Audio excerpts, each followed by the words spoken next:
लेकर अभी एक अपडेट भी आया था, आप लोगों ने शायद अभी रिसेंटली सुना था, ये मिनरल डील फाइनली हो गई है। ठीक है, ये मिनरल डील 1 साल से चर्चा में थी। यूक्रेन के जो महत्वपूर्ण खनिज हैं, क्योंकि यूक्रेन को बताया जाता है कि भाई इसके पास लगभग 958 लाख करोड़ के खनिज हैं, है ना? 958 लाख करोड़ के खनिज हैं और इन खनिजों में बहुत महत्वपूर्ण महत्वपूर्ण खनिज हैं, चाहे वो ग्रेफाइट की बात करें, चाहे टाइटेनियम की बात करें, चाहे लिथियम की बात करें, जो बैटरी वगैरह में बड़े महत्वपूर्ण हैं।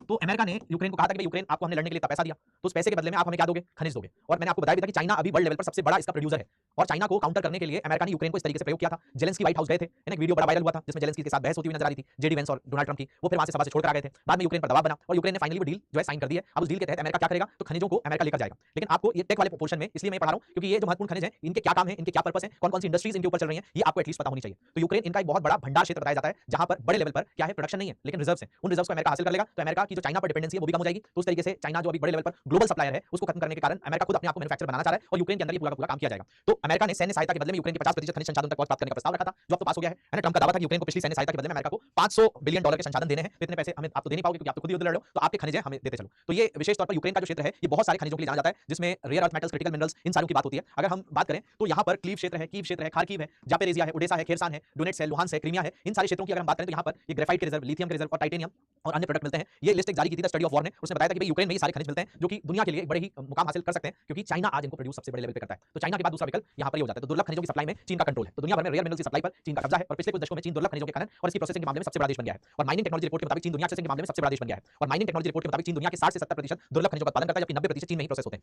और 2023 की यूएस जियोलॉजिकल सर्वे की रिपोर्ट के मुताबिक 2018 से 2021 में अमेरिका ने चीन से 74% रेयर मिनरल्स आयात किए थे। इसके अलावा 53% गैलीलियम और 33% ग्रेफाइट समेत 9 अन्य खनिजों का आयात भी किया था। तो अमेरिका इन सारी चीजों को खत्म करके कहां से लेना चाहता है? तो ये डायरेक्टली यूक्रेन से लेने चाहता है, इसलिए ये डील पूरी तरीके से हो गई है। अब ये डील तो हो चुकी है, ठीक है? प्रस्ताव रखना तो पिछले साल का मामला था, है ना? तो हो सकता है कि आपसे डील के बारे में ना पूछा जाए, ठीक है? आपसे कि भाई क्या था प्रस्ताव, क्यों युद्ध लड़ा गया, वो एक अलग चीज है। लेकिन ये खनिज कौन-कौन से इंपॉर्टेंट है, कौन से रेयर अर्थ मेटल्स हैं, क्रिटिकल मिनरल्स हैं, ये आपको पता होने चाहिए। तो इसमें सबसे इंपॉर्टेंट है टाइटेनियम। ये एयरक्राफ्ट इंडस्ट्री की बात करें, जो हवाई जहाज होते हैं उनमें इस्तेमाल होता है, ठीक है? प्लेन के टैंक में, व्हीकल्स जो होते हैं अलग-अलग, उनमें इस्तेमाल होता है। तो लड़ाकू चीजों में अमेरिका आज की डेट में दुनिया भर में सबसे ज्यादा डिफेंस इक्विपमेंट्स पर पैसा खर्च करता है, डिफेंस इक्विपमेंट्स बनाता है, रिसर्च करता है। तो उसके लिए उसको रॉ मटेरियल के तौर पे टाइटेनियम की जरूरत है। और वो टाइटेनियम कहां से मिलेगा? तो सीधे तौर पर यूक्रेन से मिलेगा। तो वजन में हल्का होने की वजह से टाइटेनियम का इस्तेमाल हथियार, प्लेन, टैंक और व्हीकल समेत कई चीजें बनाने में होता है। 2016 में एलन मस्क की जो स्पेसएक्स है, इसने एक रैप्टर इंजन बनाया था, जो टाइटेनियम का इस्तेमाल करके बनाया गया था, जो दुनिया का सबसे ताकतवर रॉकेट इंजन बताया जाता है, जिसके लिए टाइटेनियम यूज किया गया था। तो इससे स्पेसएक्स को भी सप्लाई की जाएगी। नेक्स्ट अगर हम बात करें तो भारत ने अमेरिका से खास तौर पर टाइटेनियम से बनी M777 अल्ट्रा लाइट होवित्जर तोप खरीदी है, यानी भारत के पास तोप है जिसका नाम होवित्जर नाम की तोप है और इसमें भी टाइटेनियम का यूज होता है। इसके अलावा महज 4 टन वजन होने की वजह से तोपें चिनूक हेलीकॉप्टर के जरिए चीन बॉर्डर पर अरुणाचल प्रदेश में तैनात की जा सकती हैं। तो इनको एयरलिफ्ट करके ले जाया जा सकता है। इसके बाद दूसरा प्रमुख मेटल जो है वो है लिथियम। लिथियम बैटरी इंडस्ट्री का राजा है, ठीक है? आज ईवी इंडस्ट्रीज की बात करें, अभी आप लोगों ने सुना होगा कि हमारे भारत में युवा नाम की एक इलेक्ट्रिक व्हीकल अभी लॉन्च हुई है ना? ये अभी का अपडेट है, हो सकता है एग्जाम में ना आए, लेकिन आपको बता रहा हूं, पतंजलि ने अपना इलेक्ट्रिक व्हीकल भी निकाल दिया है ना? पतंजलि के अलग-अलग प्रोडक्ट्स आप लोग देखते हो मार्केट में आते हैं। तो पतंजलि ने भी रिसेंटली एक स्कूटर निकाला है जो कि इलेक्ट्रिक व्हीकल है, युवा नाम का। तो अब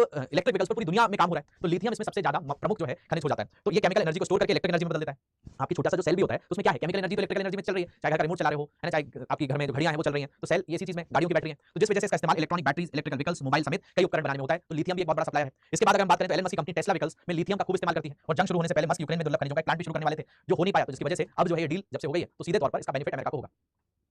इसके बाद अगर हम बात करें तो यूरेनियम का इस्तेमाल परमाणु बम बनाने में, परमाणु ऊर्जा को विकसित करने के लिए होता है और 1 ग्राम यूरेनियम से लगभग 3 टन कोयले के बराबर बिजली बनती है। ये भी एक बहुत बड़ा सप्लायर कौन है? तो ये डायरेक्ट सप्लायर जो है वो यूक्रेन है। तो यूक्रेन में भी ये दुर्लभ खनिज की बात है। 1 ग्राम किलोग्राम यूरेनियम से लगभग 10 लाख आबादी वाले शहर को 3 सालों तक बिजली मिलती है। और ये मैंने आपको बताया भी था कि 1 ग्राम यूरेनियम से लगभग एक बाइक 7 साल तक चल सकती है 1 ग्राम केवल यूरेनियम से। तो इतना महत्वपूर्ण खनिज है यूरेनियम, जो कि आपका रिएक्टर्स जितने होते हैं, चाहे वो प्रेशराइज्ड हेवी वाटर रिएक्टर्स हो, चाहे वो आपके लाइट वाटर रिएक्टर्स हो, चाहे फास्ट ब्रीडर्स हो, सब में यूरेनियम का इस्तेमाल होता है। तो यूरेनियम बहुत बड़ा सप्लायर है ना? तो अमेरिका को इस तरीके से इससे फायदा होगा। इसके अलावा रेयर अर्थ मेटल्स जो है, मिनरल्स हैं, तो 17 दुर्लभ खनिजों के ग्रुप में कई मिनरल्स जो है ऐसे हैं जिन्हें चीन से इंपोर्ट किया जाता है और ट्रम्प इन मिनरल्स पर कब्जा करके चीन पर निर्भरता कम करना चाहते हैं। बीते 3 सालों से चीन ने अमेरिका का इन मिनरल्स के एक्सपोर्ट पर बैन लगा दिया है, ठीक है? तो ये जो दुर्लभ खनिज है, इनसे भी आपको क्वेश्चन आ सकते हैं और इनमें 3 महत्वपूर्ण चीज पढ़कर जाना, जिसमें यूरेनियम, टाइटेनियम और आपका यूरेनियम, टाइटेनियम और लिथियम, इन तीनों के बारे में